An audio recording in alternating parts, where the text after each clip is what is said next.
Yo, thank you guys. What's up, guys? I wanted to take some time to do this video real quick. I've been getting a lot of questions about how do you scale rental property, and I was going to go over some of the details that I've done to really scale my property portfolio. Um, so I get this question asked, and there is a secret tool that I think most people aren't really sure how to work. So if you think about, like, most people think about when you buy rental property, they assume these people are just sitting on like piles of cash. And some people are, right? Some people have a bunch of cash, but that's not actually how most people are able to purchase a bunch of rental properties. So I'm going to talk about how we've been able to buy maybe 4 or 5 of the properties that we've had. And it's really just using one tool over and over and over again and really just reusing it. So um, I'll start with, like, if you've owned a house for out of here. So okay, so if you've owned your house, if you've owned your house for 5 6 years, house prices have tripled almost in some places. But like here in Vegas, they've gone up. I think over the last 5 years, house prices have gone up maybe 60%. So think about that for a second. You've got a house that was worth 300,000. It's probably worth 450, closer to $500,000 now over a 5 year period, while you're paying your loan down. So that difference in your value versus your mortgage is your equity. Equity, most people don't realize you can use, right? So think about it, like, you always hear people say, yeah, you always hear people say, how do I take advantage of my equity, right? I need a place to live. And so they think of, oh, I got to sell the property, go buy a new one. I'm buying it at top rate, and so I'm not going to get a good deal, yada yada. But you don't actually have to do any of that stuff. What I use is called a home equity line of credit. And so again, I've got a mortgage on my house, and it's using our numbers. We bought our house for about 300,000. It's worth closer to 600,000 now, after about 7 8 years. So we've got a lot of equity. I was able to go to another bank. I didn't have to refinance, even though we did refinance in 2020, but I didn't have to refinance. I still had about $300,000 worth of equity in my property, right? Again, the value of the property versus the mortgage that I have on it. That's all equity. Since if I sold the house, that's how much money I'd walk away with, minus realtor commissions and everything. But so I had about 300,000. I was able to go to a bank. I used a local credit union out here, and tell them, hey, I'd like to get a second line of credit, or a line of credit on my property. For how much will you give me? They went, they did an appraisal, they looked at the value, they agreed there was a lot of value in the property. They were able to give me a line of credit for 227,000, which works just like a credit card. It's not money you have to use; it's just available money, just like a credit card. Just think of it like a credit card. You're not making any payments on it until you swipe that card, right? Um, so that's what I use over and over again. So how do we use that to buy property? Okay, so think of it like a line of credit is essentially access to a bunch of cash all at once. So if you're here in Vegas, right, and you have that $200,000 line of credit, or let's just say you've got 150,000, wherever you are, if you've got a house with some equity, this is what you can use it for. But if you're able to purchase a property for, with the entire line of credit, so I'll use, like, out here, I would probably be able to get a condo that if I find a condo that needs a little bit of work, if it's listed for maybe 200,000, I'm going to try to get it for 150,000. Now, here's the benefit to being able to use that line of credit, because it works just like cash, right? If I swipe my credit card, I can use all that money that's available right away. And so, if I find a property that's sitting on the market, it's listed at 200,000, I might say, hey, I'm willing to do a cash offer. Cash, right? It's not real cash, but it's a line of credit. I'm willing to do a cash offer for 150,000 if and I'll close within 10, 15 days, something quick. You don't have to pay any mortgage payments after that. Like, I'll try to negotiate to get it to, and for me to close quicker, I want a better price. It's kind of what you're utilizing there. So let's just say, in a perfect world, you negotiate, maybe it goes back and forth, and let's just say you get it for 150,000. I mean, it could be more, it doesn't really matter. But if you get it for 150,000, and again, it's still worth 200,000, right? Maybe you had to paint or do something else just to fix it up a little bit, something minor, right? You're going to use your entire line of credit, all 150,000, to pay for this property. Then you're going to go get it fixed up, maybe a couple $1,000s more. You get it rented out. Out here, a property like that will rent for about 1,500, maybe 1,700, depending on the area and all that. And so, but now I've got to make my line of credit payments. Totally fine. I'm going to do that. So I got to have some income to do that.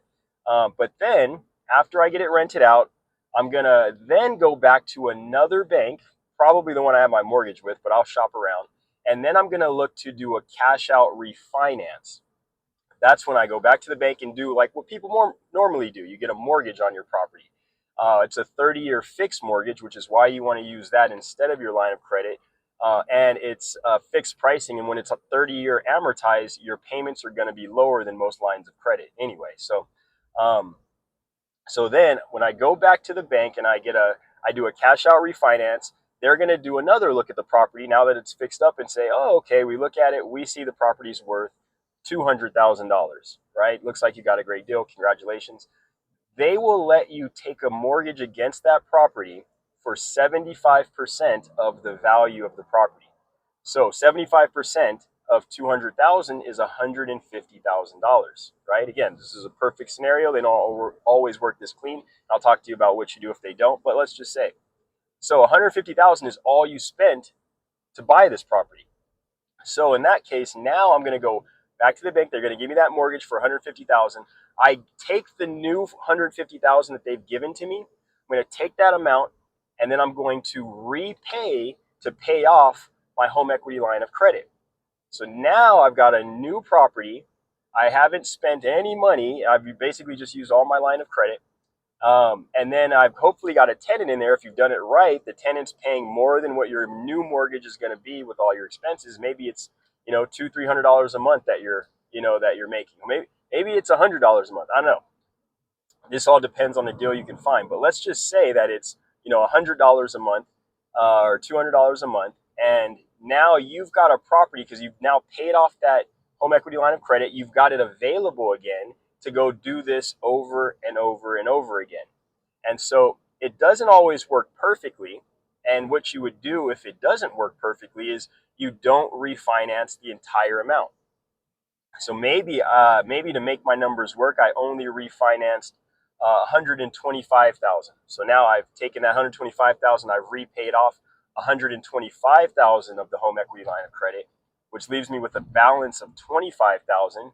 Okay, so now I've got all these payments. Now the line of credit is, the payments are based on your outstanding balance. So the way that my line of credit works is I have to pay 1% minimum of whatever the outstanding balance is. So if I took out 150,000, my payments are 1,500. Remember, every payment you make, the balance goes down, which means your payment goes down. So if you now paid off 125,000 in this new example we're using, that leaves me a $25,000 balance. My payments would only be $250 a month for the home equity line of credit. Now, I'm not going to just pay $250 a month. Your goal is to then just start paying that thing off as quickly as possible. You're going to take all your extra income, whatever you have left over each month, plus the extra $200 or $300 a month that you're making from your tenant now. You're going to take all that extra income and then you're going to go repay that line of credit as fast as possible, right? If it takes you a year, fine, so be it. Just keep paying it. You pay it down. That's like your focus, is getting that thing paid off. If it takes 2 years, God forbid, I mean, you want it, the shorter the better, but ideally you want to get it paid off as soon as possible. So then you've got equity, right? Once it's paid off, now you've got equity in the property. You've got your whole line of credit back and it's available again, and you've got a property that's making you some money each month. You can go do that again and again and again. And think about what happens every time you do this. Every time you do this, if you're buying properties that make $200-300 a month, when you have a tenant in there, well, every time you do this strategy, you're going to have another $200 or $300 a month, which then allows you to then put towards your home equity line of credit and pay it off that much faster. So we've done this now 4 or 5 times, I want to say. And the very last property, because the cash flow really starts to build on itself. So the very last property, I took out a loan for $30,000 on my home equity line of credit, um, and then I had new cash flow of an additional 500. That's in addition to the other cash flow we're getting. I still have make some extra income from my job. My wife has some extra income, and we don't mind grinding. So we did this in May. We closed on this property. I took out my line of credit of 30,000. I will have that paid off. Right now we're in July. I'll have that paid off by August 1st. Right, it's down to I think 8,000 right now, and all we're doing is using our extra income and just firing it away and paying that thing down. Once it's completely paid off, we'll then have that entire line of credit available again, and then I'll go looking for another deal. Right, I may fund my retirement accounts, whatever, in the meantime, but having that line of credit is a phenomenal tool for you to buy property, to invest in things. Right, they might be a high interest rate, but your goal isn't to keep them outstanding for very long. You're going to try to pay them down as soon as possible, and that's how you really build some wealth. And on top of it, there's a kind of an added benefit I didn't even realize with the line of credit, that you, because the way that they calculate your credit rating, right, like your credit score, the line of credit becomes a huge. It's like having a huge amount of credit available. It actually makes your score go up.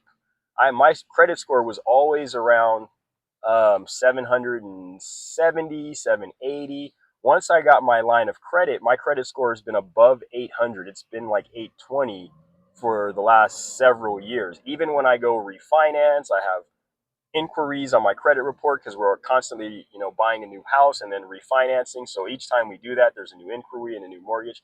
Even with all that stuff, our credit scores stay above 800 because it may drop while we have the line of credit outstanding for a few months. As soon as we pay it off, though, it's right back down. So anyway, so that's the strategy we use and that most people really use to just continue to buy property over and over and over again. I started looking at places in the Midwest that these houses are like $100,000 a piece, and obviously not the greatest houses. I'm not sure I'm gonna pull the trigger on them. But just imagine having a line of credit that you can continually do. I could buy a property like every month and refinance and continue to do this over and over again until you build up enough income that you don't need anymore. Then you really focus on just paying these properties off, start selling them and paying off others.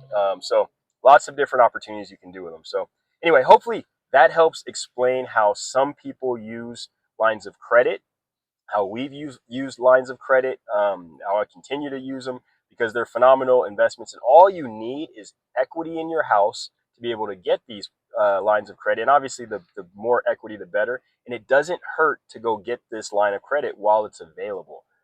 It doesn't mean you have to use it. You're not making payments on it, but just imagine if a deal pops up and you have no money to go get it, you have to go send it to somebody else. It's nice to have the option, and I'll be honest, it's completely terrifying when you first get your line of credit. I didn't use it for the first couple of properties we bought because I was like, I don't know, right? I'm a little nervous. I don't want to put myself in a bad position. So I used very small amounts. Even when I had some cash available, I'd use like maybe 10,000 for a renovation. Even if I had 10,000, I'd use the line of credit first, just so I could see, all right, how is it? How are the payments work? Is there any issue? How quick can I get the money? I didn't want to put myself in a position where I make an offer on a house and for some reason, it takes like a month for me to get the money. Like I wanted to test out the waters, make sure everything was good. Once I did it one time, and then two, I pulled the trigger and we purchased a property almost completely using the line of credit.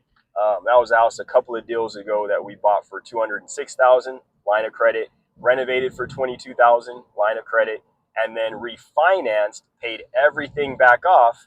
I got a tenant in there. It's now making about $800 a month because we left some equity in the property, and then I just paid out the rest of the line of credit. So doing exactly how I mentioned it.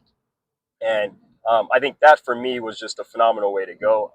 And I think you can realistically build a retirement off of this strategy. Like, and I mean, not even very long. I mean, especially if you've got a little bit of extra money each month, $1,000, $1,500, $2,000, you just fire that into the line of credit and you can get these things paid off much faster. And every time you get some more income from these rentals, you'll be able to pay them off that much faster because you've got even more extra income. So hopefully this makes sense. Crazy stuff. drop me a line in the comments if you got any questions on this, or if I can explain anything more. I didn't go into a lot of details. There's a lot of math that you want to make sure that you know going into all of it. I didn't go on into all of that, but just understand this is a very basic strategy that can turn you into a very wealthy individual. So thanks for watching, guys, and appreciate it. Have a good one.